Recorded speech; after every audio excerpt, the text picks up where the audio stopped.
She attended daily mass for 30 years. Every day, not the days when the weather was good and the schedule allowed. Every day. Sleet. School holidays. The years when the children needed to be dragged through the darkness at 6:45 in the morning. She was there. She filed for divorce last spring. And a man I know, a man who led the parish prayer group for 2 decades, organized the annual Marian pilgrimage, said the rosary every night with his family until the children were old enough to refuse. That man has not spoken to any of his adult children in 5 years. Neither of them fell away. There was no scandal. The scapular is still around her neck. His rosary beads are still worn smooth from use. The sacramentals stayed. The practice continued. What happened inside those marriages? That is the question I have been carrying for a long time.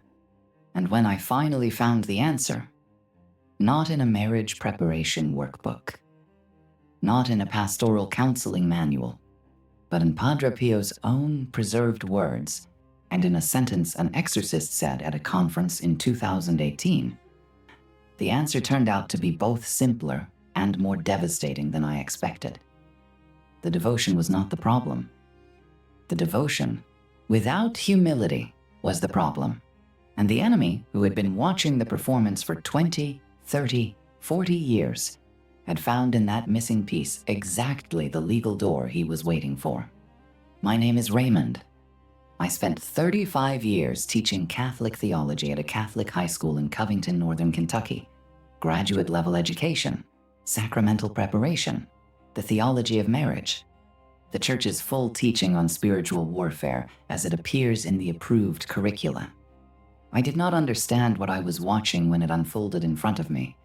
The most devout couples in our parish were sometimes the most brittle. The wife who prayed the rosary every night was sometimes the one who had not had a real conversation with her husband in 3 years.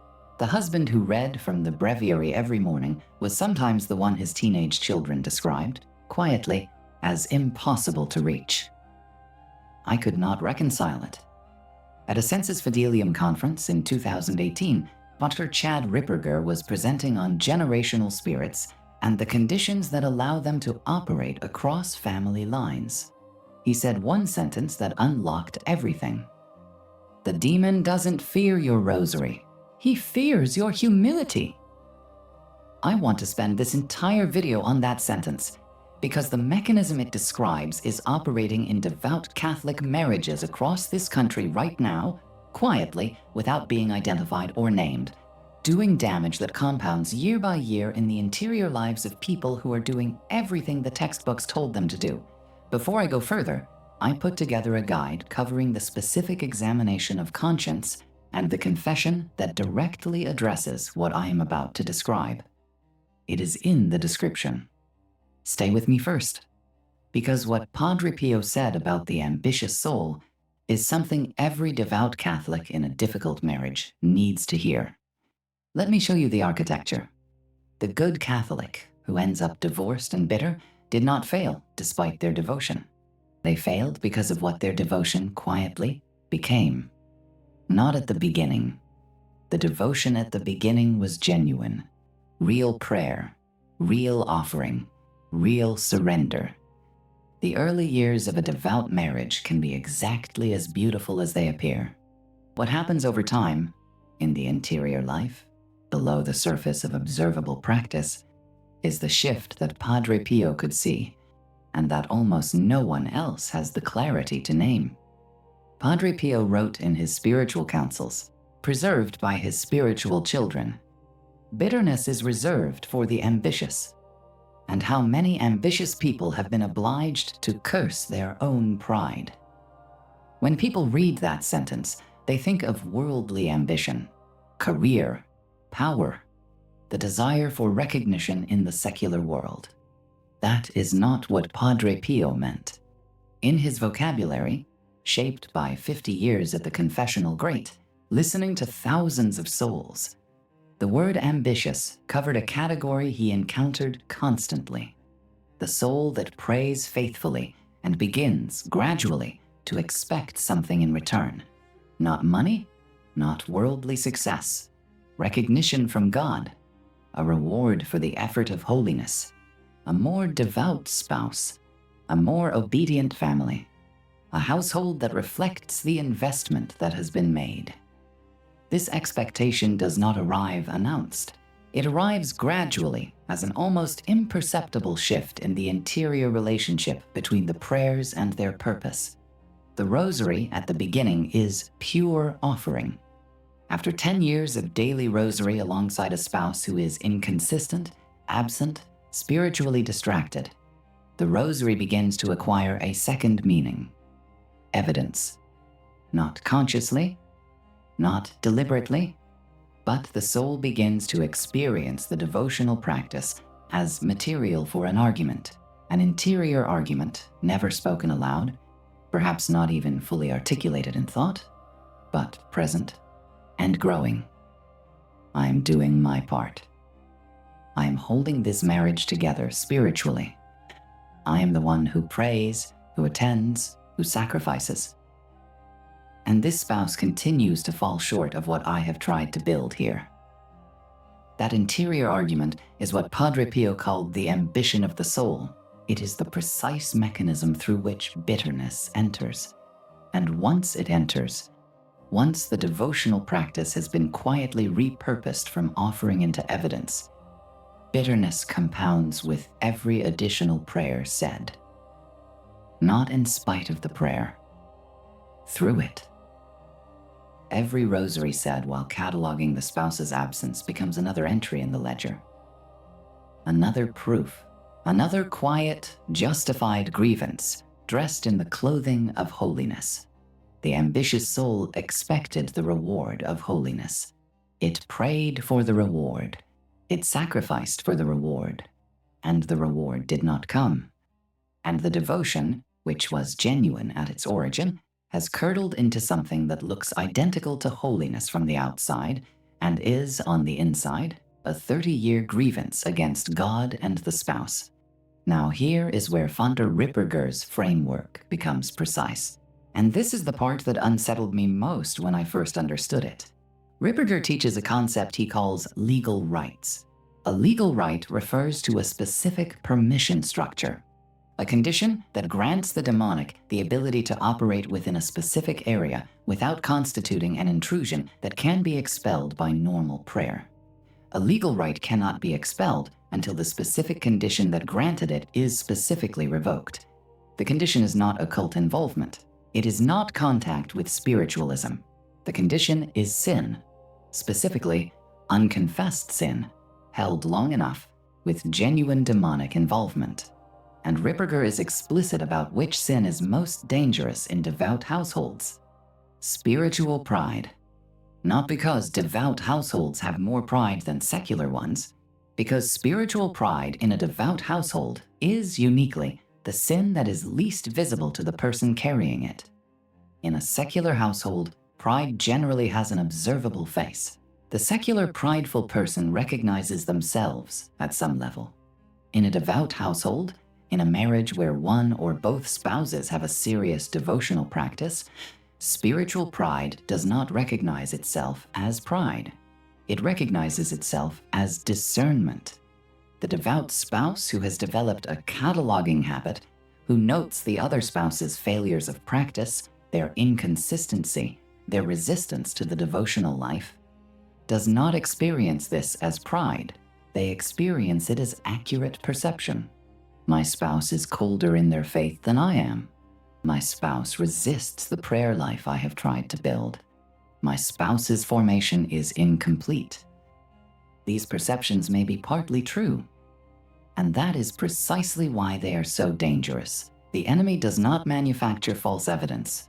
He finds the genuine observations, the real inconsistencies, the actual failings, the legitimate shortcomings, and cultivates in the devout spouse the habit of returning to them, filing them, periodically reviewing them as confirmation of a spiritual disparity that justifies the accumulated resentment.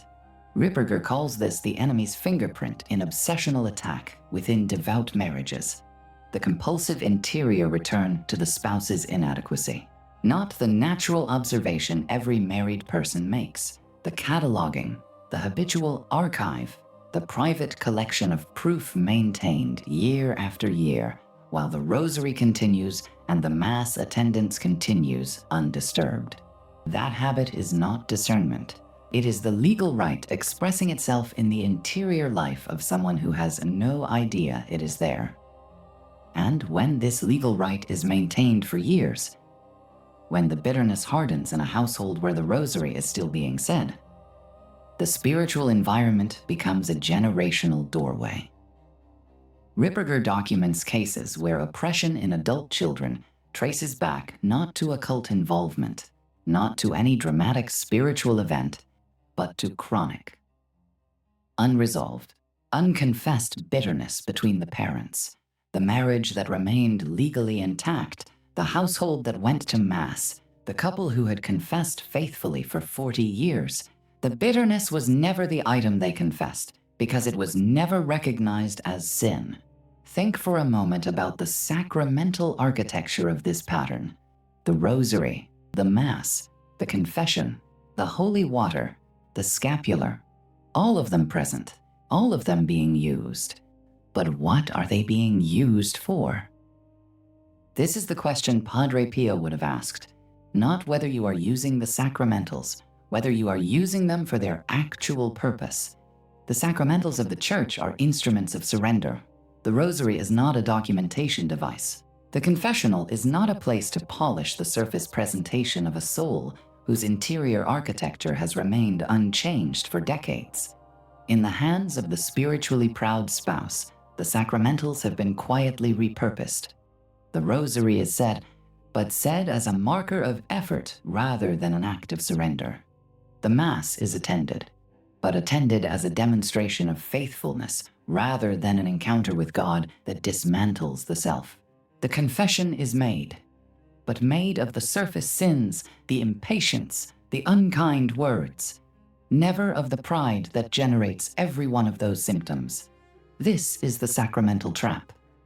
Not a failure to use the weapons, a failure to use them for their actual purpose. The rosary said, while cataloging the spouse's absence, is not the rosary. It is an instrument of the ledger. And the enemy watching this conversion is entirely comfortable with it, because every sacramental used in this manner reinforces the legal right rather than breaking it. Every confession that presents only the symptoms while leaving the root intact does not clean the wound. It covers it, and the wound deepens while the soul remains convinced they are fighting it. I need to tell you about something I watched directly. In my years at the school in Covington, there was a couple, I will call them Michael and Catherine, among the most visible members of the parish. Michael was an extraordinary minister of Holy Communion and active in the Knights of Columbus. Catherine organized the Rosary Group and served on the Pastoral Council. They came to me separately, years apart, in what I now understand was a shared crisis neither of them could name. Catherine came first. She had attended daily Mass for 20 years and had never felt more alone in her life. Not abandoned, not angry, alone, as though the practice had become a room she occupied by herself. Michael came 3 years later. He sat in the same chair. He could not understand why every religious gesture he made seemed to make his wife more distant. He had increased his devotional practice. He had proposed a family rosary. Each initiative was met with a withdrawal he described as invisible but total. I gave them both the standard pastoral response: patience, prayer, better communication. None of it touched the actual mechanism. What I could not see was that both Michael and Catherine had, over 20 years, developed the identical interior habit, a private archive of evidence, his spiritual superiority expressed through increasing devotional initiative, her spiritual superiority expressed through the daily attendance he had never matched. 2 ledgers. 2 carefully documented cases. two souls constructing a spiritual argument against each other for 2 decades while sitting side by side at Mass. I understood this finally at that conference, and I understood something closer to home than I had been willing to admit.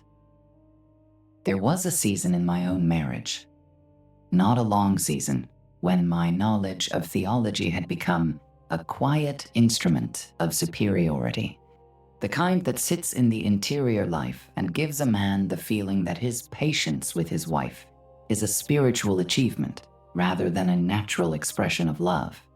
Margaret never named it. She was too generous for that. But I've thought about it often in the 3 years since she died, and I am glad, genuinely glad, that I understood what I was carrying before I ran out of time to put it down. Now I need to show you the part of this pattern that Padre Pio saw most clearly. He refused absolution, not occasionally. This was a consistent element of his ministry at the confessional across 50 years at San Giovanni Rotondo.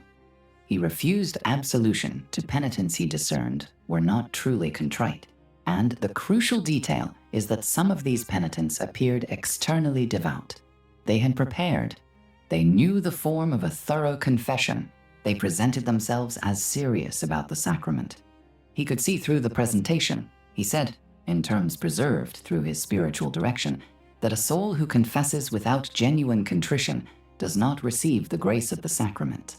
They have added a sacrilege to the sins they ostensibly came to confess. Now apply that framework to what I have been describing.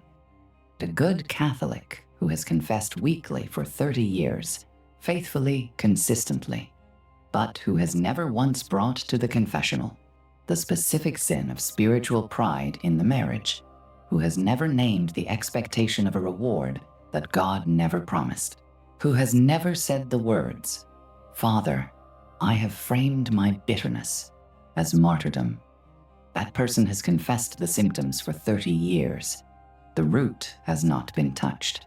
In Ripperger's framework, which maps precisely onto what Padre Pio saw, an unconfessed sin with genuine demonic involvement is an unbroken legal contract.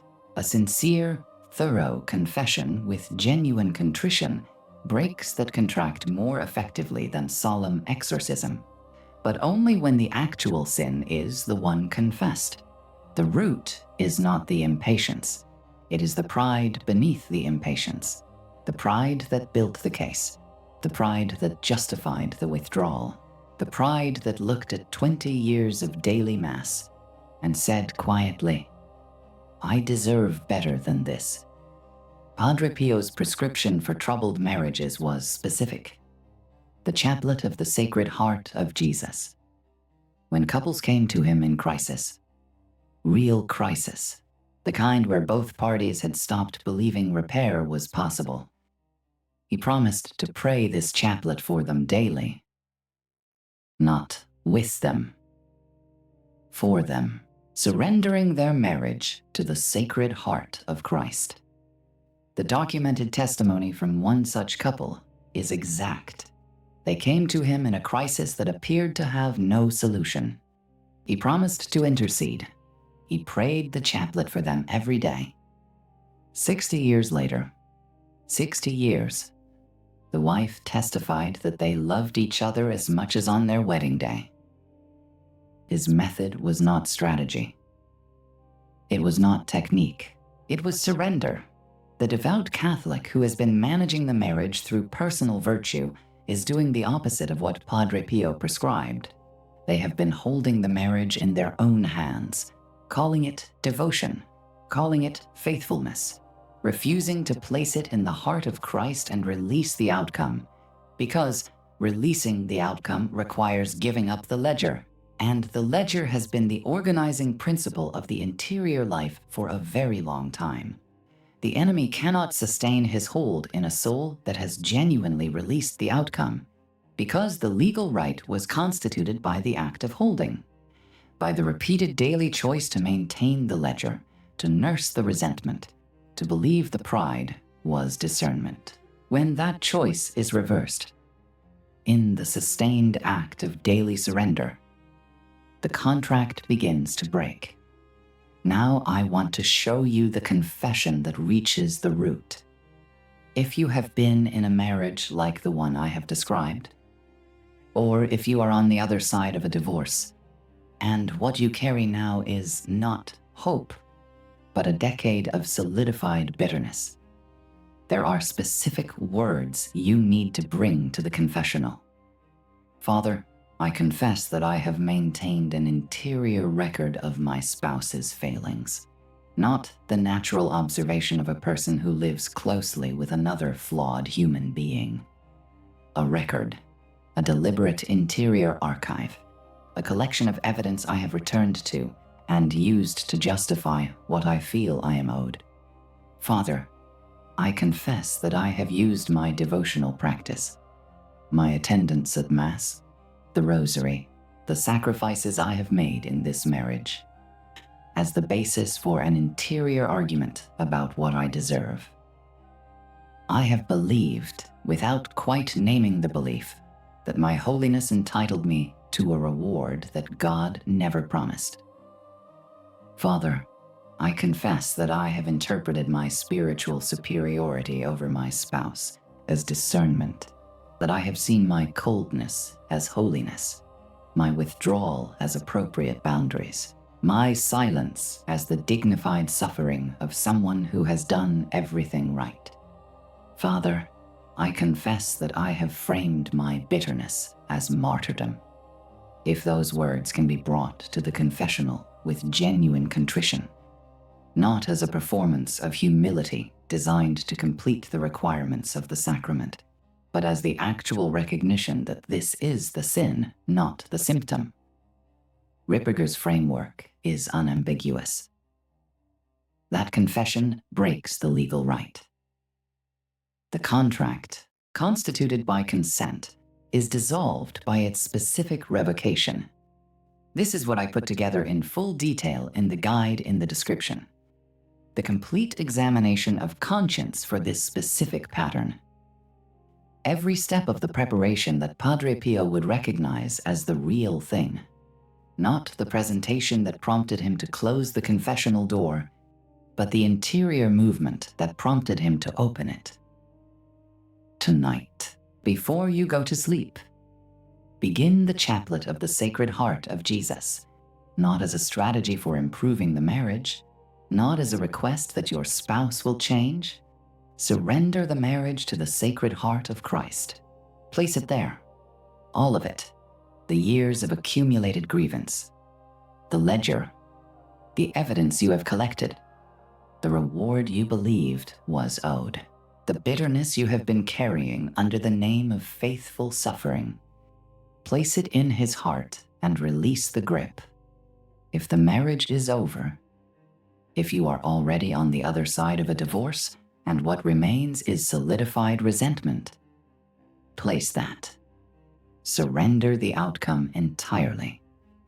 Because what the chaplet does, prayed with the genuine intention of surrender rather than petition, is begin to reverse the interior movement that constituted the legal right. From holding to releasing, from managing to trusting, from the careful accumulation of evidence that you deserved something to the naked admission that you have nothing to offer God except the wreckage of what this has become. Padre Pio prayed this chaplet every day for a couple in crisis. He did not know how it would resolve. He did not ask for a specific outcome. He surrendered. He trusted the Sacred Heart. 60 years later, the couple loved each other as much as on their wedding day. Remember what I told you at the beginning. The demon doesn't fear the rosary. He fears your humility. He fears the moment the ledger closes and the hands open. He fears the prayer that asks for nothing except that God take what you have been holding and do with it as he sees fit. Start tonight. God bless you, and stay vigilant.